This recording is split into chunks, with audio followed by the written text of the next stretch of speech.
Good afternoon and welcome. I am Reverend Hector Hernandez, and I serve as the Connect Coordinator for the National Benevolent Association of the Christian Church Disciples of Christ. As we get started, I would like to inform you that this webinar is being recorded and will be available for future viewing at the MBA website at mbacares.org. This webinar starts our 2020 series of webinar and educational training offered by the Prison and Jail Ministries of the National Benevolent Association. Today's webinar is titled Restoration of Voting Rights, and this webinar will explore the history and current state of voting rights for those convicted of felony offenses. It would also explore how millions of Americans are barred from voting because of criminal convictions in their past. Felony disenfranchisement laws, relics of our Jim Crow past, hit African American disproportionately hard. When the election of public office of official is so important in shaping the direction of our country, how can we justify the disenfranchisement of a vast segment of our population who have served out their sentences? Reverend Dean Bucalos, MBA's Prison and Jail Ministries Mission Specialist, will be joined by Amanda Hall, a legislative advocate for the ACLU of Kentucky, whose voting rights were recently restored. It is important for me to share this information. If through the webinar you have any questions, we invite you, we welcome you to use the Q&A feature by clicking on the icon at the bottom of your screen, and please to submit any question you may have. I will ask you please that to include your email address in case we are unable to get to your questions. We could follow up with you directly via email after the webinar is over. Our presenters today are Amanda Hall, who joined the ACLU of Kentucky's staff as the organization first started on crime field organizer in November 2017. The ACLU of Kentucky has taken the lead in establishing Kentucky Smart on Crime, a broad-based coalition working for common sense justice reforms that enhance public safety, strengthens communities, and promote cost-effective sentencing alternatives. Amanda has focused on the responsibility of creating and mobilizing a statewide infrastructure of advocates for criminal justice reform, playing a significant role in continuing to build out the coalition and mobilizing ACLU activism, supporters, and volunteers to advance the common sense justice reform priorities of the coalition. Before joining the ACLU, Amanda served as program director of the Healing Place for Women in Louisville, Kentucky. Amanda is currently a student at the University of Louisville, Kentucky, Kent School of Social Work. She's also registered peer support specialist in the substance abuse field. We welcome you, Amanda. Reverend Dean Bucalos is a mission specialist for the MBA Prison and Jail Ministry Affinity Group. He was ordained in the Christian Church Disciples of Christ and has served as a pastor of congregations in Kentucky, Illinois, and Indiana. He's the founding pastor of New Life in Christ Christian Church Disciples of Christ, A congregation he began inside a women reentry facility in Louisville, Kentucky. He's also the executive director of Mission Behind Bars and Beyond, an ecumenical reentry program that trains small faith-based groups to work with returning citizens upon their release from prison. Before his ordination, Reverend Bucalos practiced law in Ashland and Lexington, Kentucky. He serves as an adjunct professor at Bellarmine University in Louisville, Kentucky, where he teaches classes on Christianity and social justice. Dean is trained volunteer facilitator for Restorative Justice Louisville in Jefferson County, Kentucky. He is a graduate of Vanderbilt University, the University of Kentucky College of Law, and Lexington Theological Seminary. He is married to Dr. Ann B. Bucalos, who is the Director of Faculty Development and Professor in the School of Education at Bellarmine University. Dean and Ann have two adult children who live with their spouses in Louisville and four grandchildren. We welcome you, Dean. And at this time, I would like to turn the presentation to our participants led by Reverend Dean Bucalos. Thank you, Hector. And we're delighted to be able to provide this presentation at this time, talking about the restoration of voting rights of those who've been convicted of felony offenses. And it's a great pleasure to have Amanda Hall with us, who has some insights with respect to the work that she's done in Kentucky in working toward the restoration of voting rights for those who have been convicted of felonies. What I'm going to do is give a little background to the topic that we're going to be discussing, so that we have an understanding of why we're even talking about this issue. It's an important issue in any year, but particularly in 2020, which is a major election year in the United States. And what we have come to realize is that there are a number of people who've been disenfranchised who are ineligible to vote in this year's election, and have been for a number of years. So why is that, and what's the history of the denial of voting rights to those who've been incarcerated? We'll talk a little bit about that. We'll share some information about what's going on in a variety of different states, because every state has a different approach to this issue. And then Amanda's going to share a little bit of her work and her personal stories in relation to this issue. And finally, we'll talk about ways in which individuals get involved in their home towns and home churches to this issue. So this, like a lot of it, dates back to the Reconstruction period of time. Dean, let me stop you for a second. We're having problems with your audio. Just be sure that, I don't know, we lost you for a little bit. Can you hear me now? Yeah, yeah, it's better. Thank you.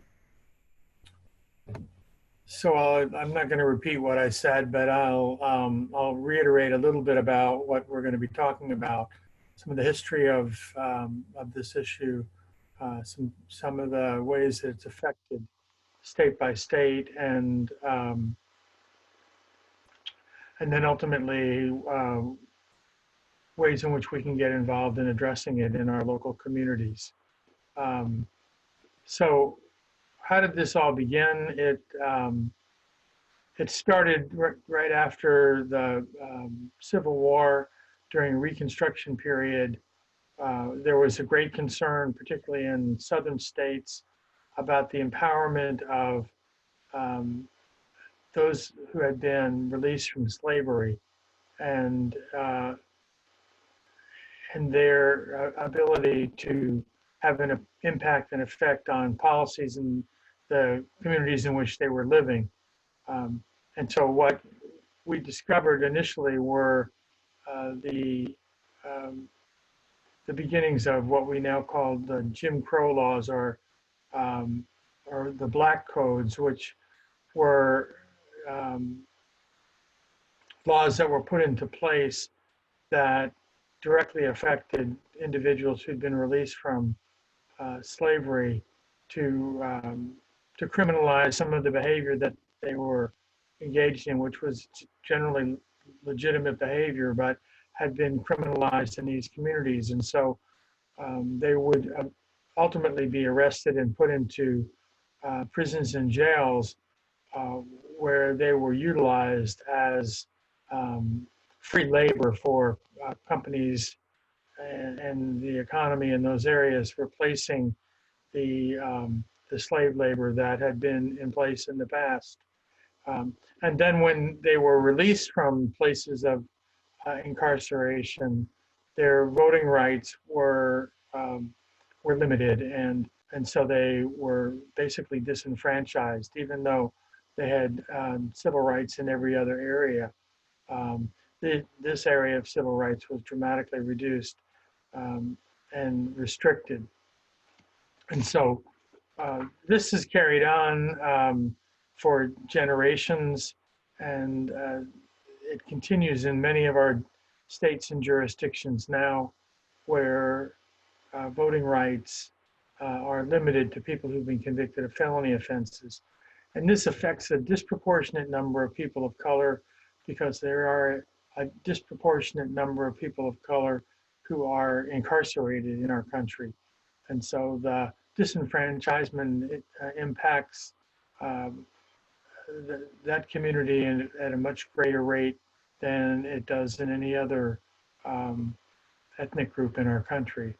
Um, so basically, there is no uniform law across the country with respect to voting rights, although one would think that that would be something that would be in place.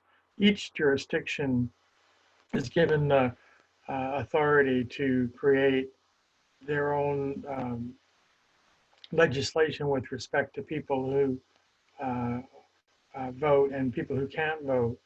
And so what we have seen across the United States are basically four different approaches to disenfranchisement. So in two states, Maine and Vermont, felons never lose their right to vote, and they can vote even when they're incarcerated. The second approach that is taken by 16 states and the District of Columbia restricts felons from voting while they're incarcerated, but when they're released from incarceration, their voting rights are automatically restored. So 16 states, and you can see them here, you can check to see if your state is one of these, restricts the voting rights while people are incarcerated, but automatically restores them when they are released and complete their supervision. And then there are 21 states that their laws are such that felons lose their voting rights while they're incarcerated, and also for a period of time after they're incarcerated, typically while they're on probation and parole. And so these voting rights are automatically restored once that supervision is completed. And here are the 21 states where this is applicable, with some exceptions. So in California, individuals are allowed to vote while they're in county jails, but not in state or federal prisons. And then in New York, there has to be an executive order by the governor that restores the restrictions on people who are paroled, although people who are on probation are still allowed to vote. So what we see is a lot of variety in the ways that states have approached this. And then finally, there are 11 states where felons lose their voting rights indefinitely for most crimes. And in these states, they require a governor's pardon in order for the voting rights to be restored. And in some cases, they face additional waiting periods after the completion of their sentence, so they can have served their sentence, been on supervision under probation and parole for a period of time after they've been released, complete that supervision, so they've done everything that's been expected of them, and there still is a period of time when they can't vote. And there are 11 states that are in this category. Although in Florida there was a statewide constitutional that was voted on and passed last year, that changed the voting restrictions for felonies and excepted from that people who were convicted of sex offenses and were a violent felony. So you can see from this information that there's really no uniformity with respect to how these restrictions apply from state to state. We're having State in problems with which your audio again. That last part that you share, you sounded like a robot, so I don't know what's happening. And now you're on mute.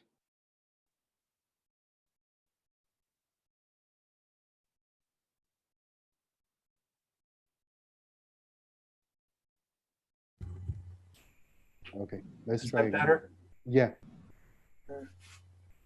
Sorry about that. I'm not No, sure it how could or be why that is happening. it could be your Wi-Fi connection, because it comes and goes. So let's keep going. So as you can see, the disparity among the jurisdictions is great. And the state in which Amanda and I live in is in Kentucky, is one of those that's in that last category where if you have been convicted of a felony, your voting rights are automatically taken away. And even upon your release, if you're on probation and parole, you are still not entitled to vote unless you get a pardon from the governor. And it doesn't come automatically. You have to fill out forms, and it's quite a process for that to take place. And Amanda will share a little bit about her experience with that. What's been interesting in Kentucky is some of the politics that are related to this. Our 2 governors ago, Governor Steve Beshear, upon his leaving office, issued an executive order that restored voting rights for non-felony, those who've been convicted of non-felony offenses.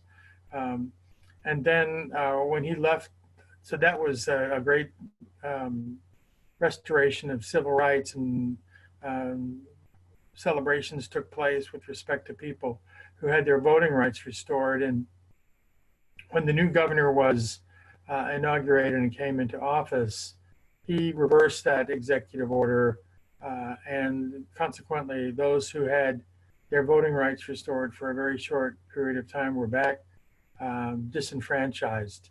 And there was never any change in that during the course of his administration. We now have a new governor. Actually, Steve Beshear's son, Andy Beshear, was recently elected governor in 2019. And one of the first things that he did was restore voting rights to a segment of the population, with some exceptions for felony convictions. So it's gone back and forth here in Kentucky, and it's exemplary of some of the ways in which this has become a political hot potato because of the number of people, the hundreds of people who have lost their capacity to vote over the course of their lifetimes because of mistakes that they've made and convictions that have been applied to them. So I'm going to turn it over to Amanda, who is her story and some of the work that she's done through the ACLU and in efforts to restore people's voting rights. Hello, everyone, and thank you to Hector and Dean and everyone involved with this webinar and this important issue. My name is Amanda Hall, and I'm from the great state of Kentucky.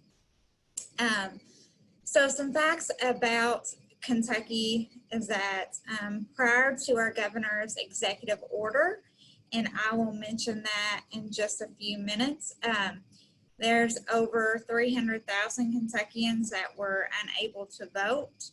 Over 200,000 of those Kentuckians have completed the complete term of their sentence to include supervision.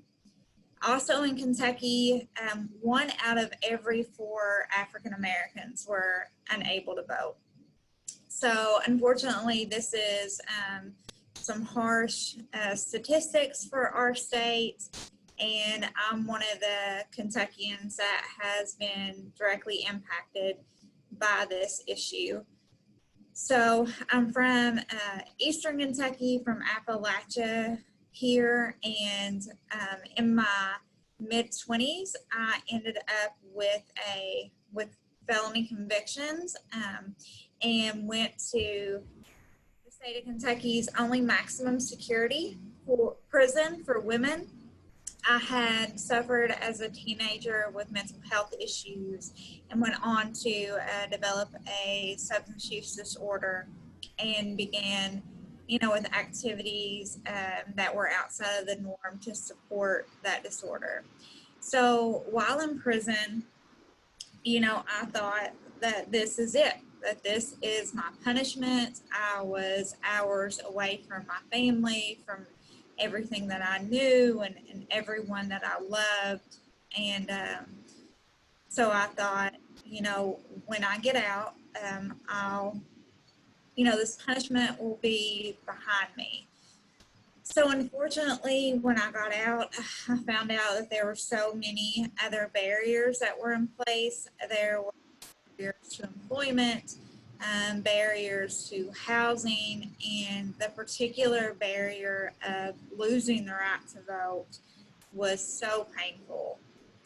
Growing up, living in Appalachia, from a community that was ravished with poverty, my mother, I was raised by a single mother, and she always taught me the importance of voting. How we have this opportunity to use our voice and how important that was. So when that was taken away, I felt very, very disconnected. So I had already, by so many different factors, felt as though I didn't fit in society anymore, because you're constantly judged by your past, and everything you do or everywhere you go, there's this piece of paper called a background check that, is presented even before you are, and, dictates in many ways your future and how people see you. So then the fact that I couldn't cast a vote and couldn't be a part of this process to elect folks that make these decisions was horrible. After prison, I eventually went on to work at the biggest recovery center for women in the state of Kentucky. Most of those women have been involved in the justice system in some form or fashion. And a lot of those women had felony convictions as well. So that center also, the women could have their children come and stay with them at a certain part within their program. And I remember on election day, how sad it was. All of these women that vote and these children that weren't able to learn in a capacity in which they could have how important voting was or what that looked like because their parents were shut out. And I just remember election day was a very, very sad day at that facility. So I went on to work at the ACLU of Kentucky because I saw the way that policies and procedures and laws, how they impacted, you know, the whole entire state, because felony disenfranchisement doesn't just impact that person, it impacts that family, it impacts that neighborhood, it impacts that community, the state, the country, so on and so forth. So once I could really realize and wrap my head around how important that was when I transitioned over into the world of policy. So I work now as a community organizer, so that's a lot of time out in the community, but then also during legislative session, my whole time is spent at the Capitol working on issues such as felony disenfranchisement and regaining the right to folks who have been convicted of a felony to vote. So for years in the Kentucky General Assembly, a bill has been introduced and it fails every year, yet we don't quit trying. There's a lot of grassroots groups like Kentuckians for the Commonwealth, and Dean is very helpful in this movement, and a bunch of other groups, Catholic Conference, all kinds of different groups that's worked on this issue for a long time here in Kentucky. So within the last few months, because it used to be the voting rights bill would get through the House and it would always die in the Senate, which was always discouraging. And within the last few months, Kentucky now has a new governor. So that governor restored some rights back to folks with some types of felony convictions. So he signed an executive order which restored the rights to folks that have been convicted of offenses that weren't violent offenses under a violent crime statute, and it also excluded some other offenses that were in our lowest class of felony convictions. So while this executive order is projected to impact over 100,000 Kentuckians, there's still many people that are left behind. You know, my personal opinion, I wish that no one would ever lose the right to vote. I think it's fundamental, such an important part of our democracy. But it's very discouraging that here in Kentucky, even folks that have completed their full sentence, which would include their time being incarcerated, which would include their time being on probation or parole, still cannot vote because they have certain offenses on their record. You know, last year I had my civil rights restored after a very long and complicated process. So that process is still in place here for folks that are excluded from that executive order. And that process looks like, you know, filling out this form for a restoration of your civil rights, which is a complicated form because at least it was for me and a lot of other folks I know that have had to fill this out. It's complicated because it asks certain things such as date and case number, which seems like, you know, that would have been information that was readily available to me. But the criminal justice system is very complicated and complex, and I think it's designed that way on purpose. You know, for example, I was held for a time and was unable to make bail. So when I was trying to figure out my sentencing days, you know, I wasn't for sure when that was. And I had been incarcerated, and during the time of moving to different facilities, county jails, a lot of that paperwork had been lost. So a lot of those dates and those numbers I was very confused about. And it's impossible essentially to know that stuff without having a background check.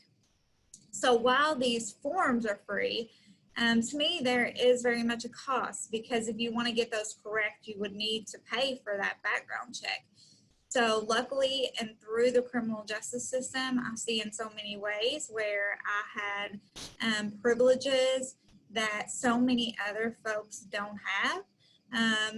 And I had a parole officer who actually helped me fill out that form, because I truly think I couldn't have done it without her help. After filling out that form, it was sent to the Department of Corrections. Then the Department of Corrections sends it to the governor's office, where it's set for 2 years with no, I never heard back of why it wasn't going to be signed or what the issue was, and I would call and check on it constantly. Some people's forms sit there indefinitely. That process is not transparent at all. It's just if the governor wants to sign it or not. So eventually, after 2 years, the governor's finally signed for me to be able to vote. Then those papers were sent to the Secretary of State, then sent back to the Department of Corrections, and then sent to me. They had lost my address because it had been so many years since I had sent it in. So it took a while to finally get to me. Those papers came to me, then I had to send them to the county clerk, and then I registered and got kicked off of the registration, and then had to re-register. So it is just so complicated. And I had folks to help me through this process. So individuals that do not, it is, like I said, it's in essence impossible. So it's very unfortunate that these folks that do not follow in that executive order still have to try to go through this process. I went to vote the last election, and I took my stepson with me, and he is 8. And, we talked about how important voting was and what it meant. And, his school board, the folks that represent him on his school board, that election was up, and we talked about even how important elections, local elections, and how those even affect him, and he was so into the process, and he found it to be so interesting. And I went in and voted. He came with me, and out in the car, he said, "When is Dad going to vote?" And I had to explain, your dad can't vote. When he was a teenager, he was in a fight and got an assault charge. And now he's 43 and he has never been able to vote. And he still can't under this executive order. And I remember this little 8-year-old boy and just him just looking at me and saying, "That's so sad. That's not fair, Amanda. Why do people do stuff that's not fair? My dad should vote." And it was just so sad, and I had nothing to say to that. And so that's why the fight continues here in Kentucky for him and so many other individuals that don't have that right to vote. And so while we have made some small strides, and I don't want to take that away, we have a very long way to go. Everyone should be able to practice their right to vote. Every individual in Kentucky and family should be represented with their own voice. The racial disparities within this matter is absolutely, it's shameful. And, there's whole communities that are left out of the process of democracy here. And you can really tell, it really shows. And it's something that I hope more folks decide to be involved in. This legislative session, as many passed for at least over 16 years now, like way before, I came to do this work. And even when I was in prison, folks were working on this, which I had no clue anything that was even happening, but just how much that matters to me, and how important it is for folks to work on that. So I hope folks that listen to this webinar just knows that means a lot. But so during this legislative session, there are voting rights bills that have been introduced. And here in the state of Kentucky, we do not have ballot initiatives. So our voting rights bills must come through the General Assembly. And they must be voted on and passed there before they can make it to our Constitution to have a constitutional amendment, which is something we have to have in Kentucky. Because as Dean mentioned earlier, you know, what our governor has done now is an executive order, and in the future, those could always be overturned.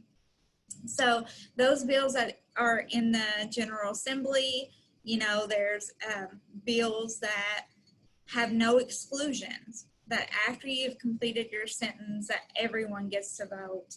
There are some bills with some exclusions, which, like I said, is not favorable to me. And then there is bills with waiting periods.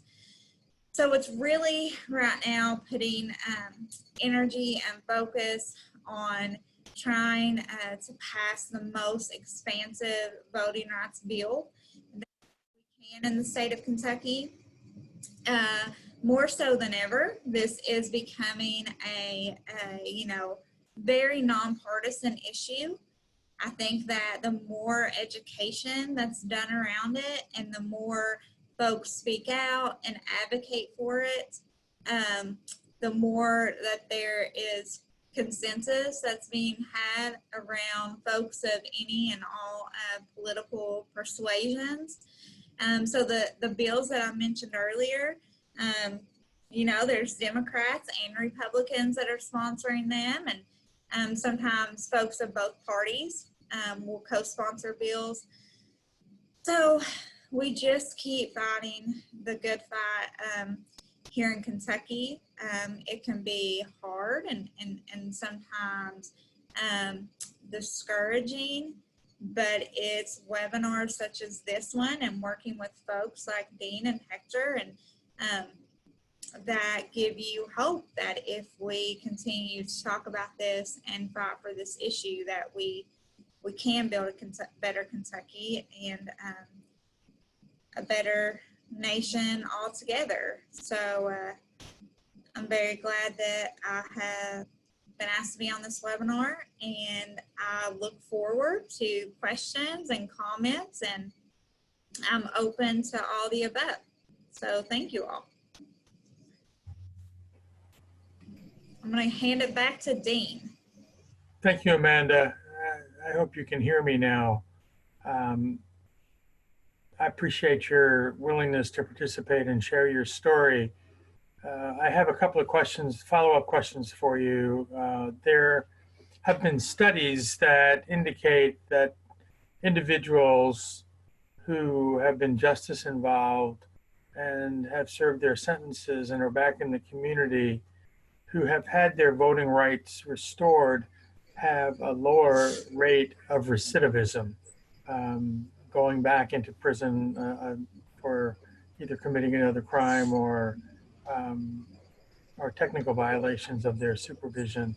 And I find that interesting that there would be that correlation between one's voting rights and one's capacity for recidivism. And obviously there are a lot of other factors that go into that, but why do you think that is the case? Why do you think that for somebody who has come out of prison and has not had their voting rights restored, that would affect whether or not they end up at some point in time back in prison or jail?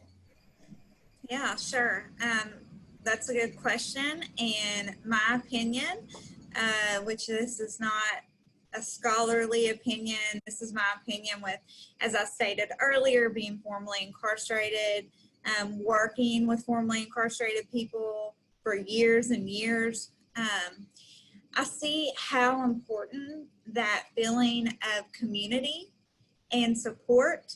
As human beings, we need and yearn for that connection, to each other, to our community, to feel a purpose, to have a voice, to feel a part of something greater than ourselves.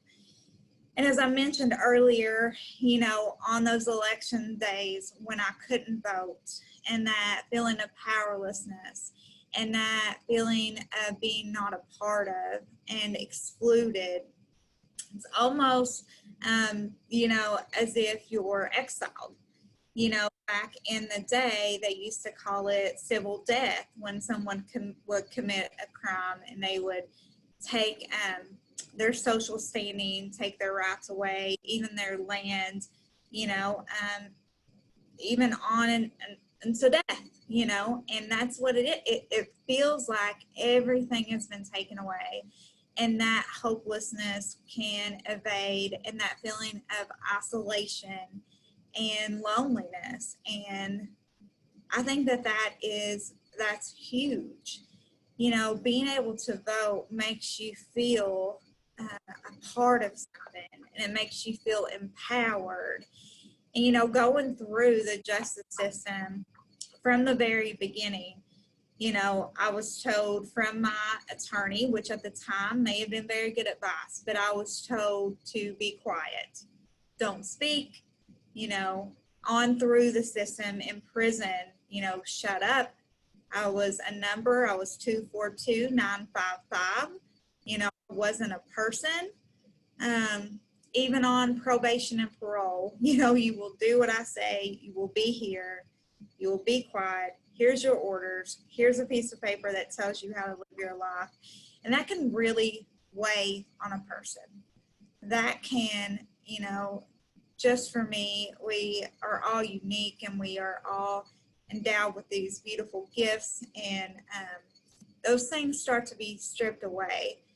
But when you regain that right to vote, part of that is restored, and you get to step into that power a little, and that impacts every area of your life. So I could definitely, on so many factors, know that, restoring voting rights would reduce recidivism and so many other things.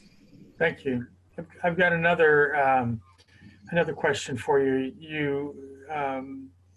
You mentioned that the process of filling out the paperwork and getting your civil rights restored was rather onerous and difficult, and that you benefited from the assistance of your probation and parole officer. And my understanding is that that's where you get the application, is at probation and parole. And so how likely is it that you're going to have an overworked probation and parole officer sit down and help you work through one of those applications? In your opinion, having worked at the Healing Place and knowing a lot of folks who were in similar situations as you were in. Mm-hmm. Yeah, I think that is based on your jurisdiction, where you are, how overworked your probation or parole officer is. That can come down to bias too, and who the probation and parole officer may help. There could be a lot of factors in that. Again, I think that I had privilege in that situation by far. And that's very discouraging to me. And that's why I talk about that and put that in folks' ears, and how unfair that process is, and how that needs to be taken away completely. Like, we just need the whole civil rights restoration. It just has to be automatic, or there's going to be folks that are shut out. And to me, if anyone's shut out, it's not okay. And that's why I like to tell that story and use that experience to shine that light on what's happening. And with a parole officer, that can be a huge hindrance. And then like I said, with the governor, whose restoration of civil rights gets signed and whose doesn't, and all the factors that can go into that, and how those applications can just lay there for years and years or be there indefinitely. Also, those applications can be kicked back. They can be, if anything is wrong, though you do need that probation parole officer, anything can go wrong in that process. They could be lost in the transition between all of those different entities. It's just, it is not an ideal process. It is not a process that promotes and encourages folks to gain their voting rights. It's more like an obstacle course that folks can go through, and people like me that have that privilege and tools. I got through it, and it is infuriating to me, the folks that can't, and the fact that it shouldn't exist in the first place. Thank you. I think one of the things that we now understand, particularly having looked at the different ways that states deal with this particular issue, some having the automatic restoration of voting rights, and others like Kentucky and some of the other states that we noted that do not, is that in those cases where it's not automatically restored, there's a lot of discretion at a variety of different levels. And one of the things that came out of the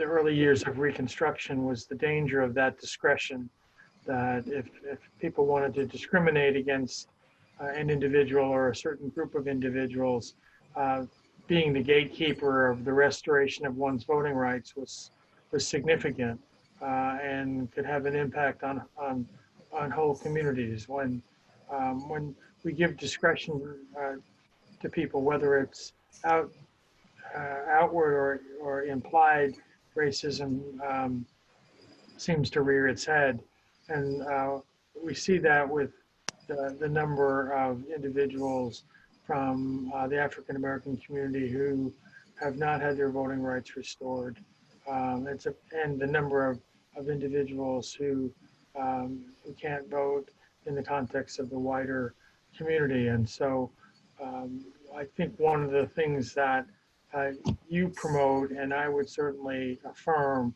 would be the automatic restoration of voting rights, so that there's that lack of discretion by individuals, either at the local level or on up through the Department of Corrections and Secretary of State's office, where they can make some decisions that are not necessarily factually based, but just based on whim and bias. So I think that's another reason why this is such an important issue. I think we're going to turn it back over to Hector to see if there are any questions from the listening audience. Yeah, I think taking also in consideration our time, we might have time for one or two questions. And the question is open to both of you.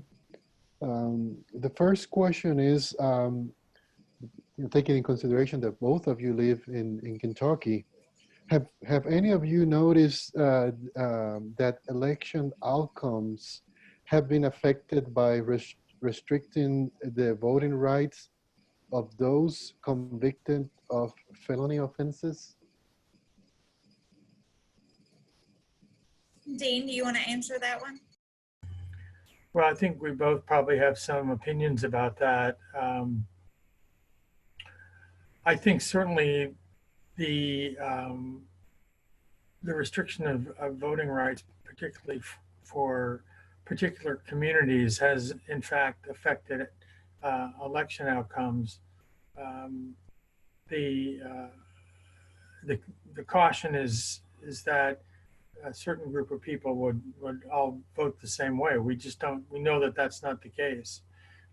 But the reality is that this segment of the population, people who've been convicted of felony offenses and have served their sentences have a keen interest in civil rights laws as well as criminal justice reform.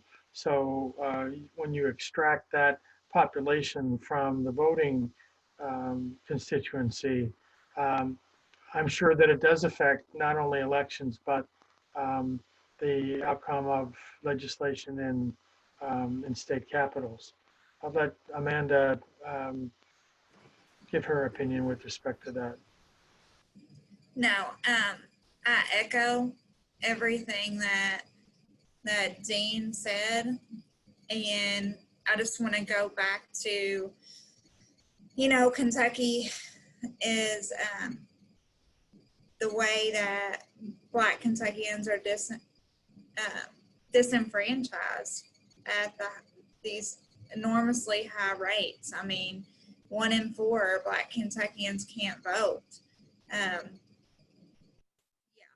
I think that could, has a huge impact on elections and folks not having their voice heard. And then I echo everything that Dean said. Thank you for the answer that both of you provided. And a follow-up question that I want to ask is, are there other civil rights restrictions imposed on people who have served and completed their sentences, either in Kentucky or if you know of any other example, if you want to share that, that will be good. Yes, in Kentucky, you cannot sit on a jury or run for office without your civil rights being restored.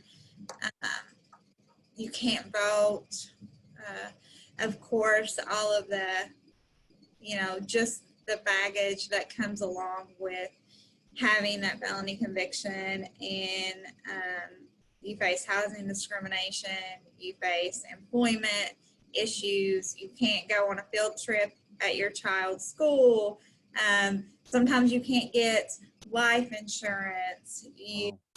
There's just a lot.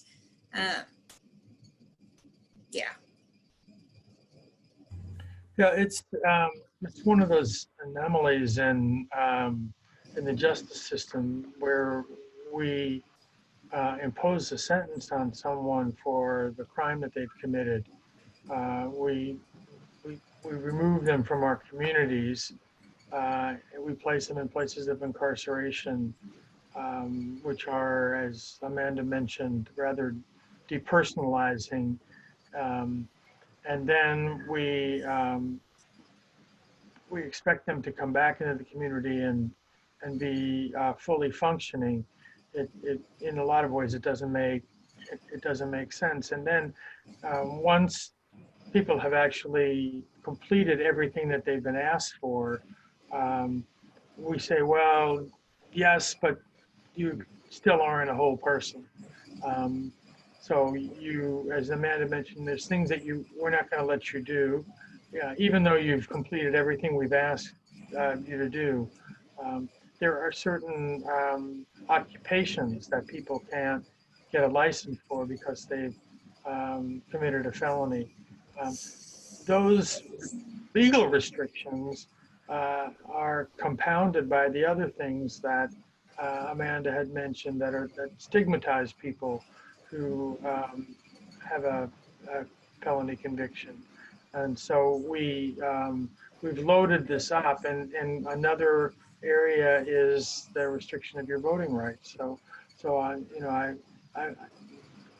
somebody's been convicted of a crime, they've served their sentence, they've gone through supervision, they've completed their supervision, they've done everything that we've asked them to do, and now we say, oh no, we're not going to let you vote. We're still going to keep you from having a voice in your future, which is really what voting is all about, is each of us having a voice in in the legislation that eventually affects everyone's lives. And so it's punishment upon punishment without really having a justification for that. I think that's one of the arguments that is promoted with respect to a lot of these add-on punishments. So if you're convicted of a sex offense, no matter what it may be, you are restricted from where you can live, you're restricted from where you can go. It may have nothing to do with the offense that you were convicted of, but yet we want to, because of our need for retribution, I suspect, we want to continue to keep punishing people.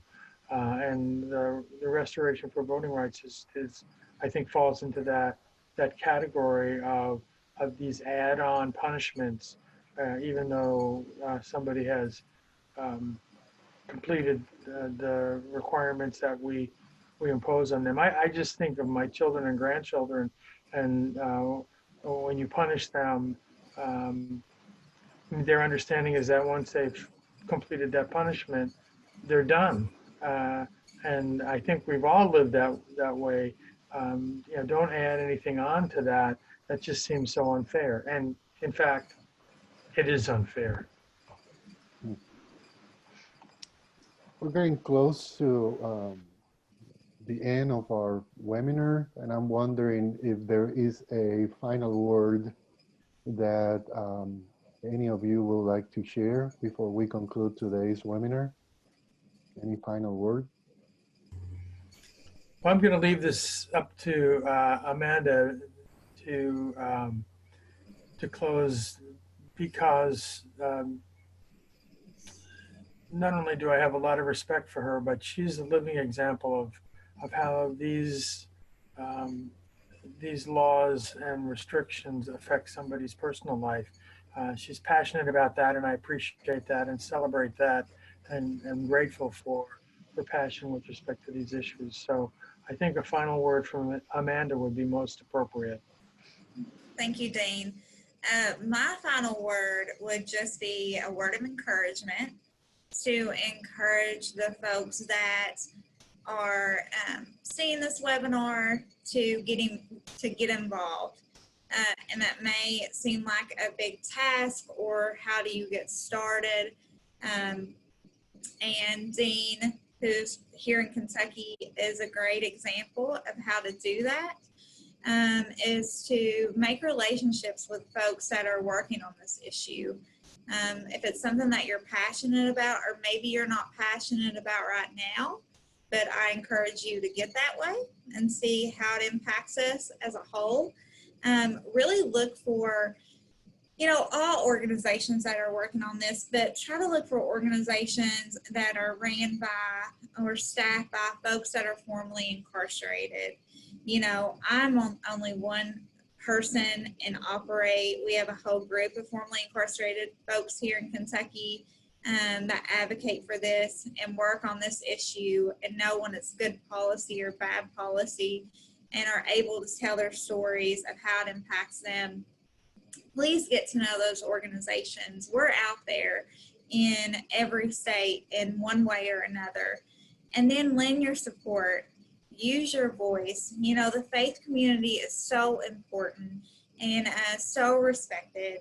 And I so appreciate, Dean's support here in Kentucky and what he adds to this conversation and the way he can impact and persuade folks to care about this issue. So really find those folks that are impacted, lean on them, help join the fight, talk to your legislators, talk at your dinner table and in your church. And that's how we build a community and come together. Those folks that have been formerly incarcerated and the faith-based community, we really need you all. Thank you very much for those words. Thank you very much, both of you, for being here and for sharing your experiences. And this brings our webinar to a conclusion. I want to thank you all for spending your time with us today. Today's webinar, like I said at the beginning, will be available soon on our webpage. And we ask you to share these resources with others, to share these resources with your congregation. And if you have questions, and if you want more information about the prison and jail ministries of the National Benevolent Association, as well as other ministries, I will invite you to please visit our webpage, nbacares.org. And I guarantee you that there are resources, there are a lot of wisdom there that can be reached by you, and most important, that you can share with your community and your congregation. And this is it for today. Many blessings, and thank you once again for being with us today.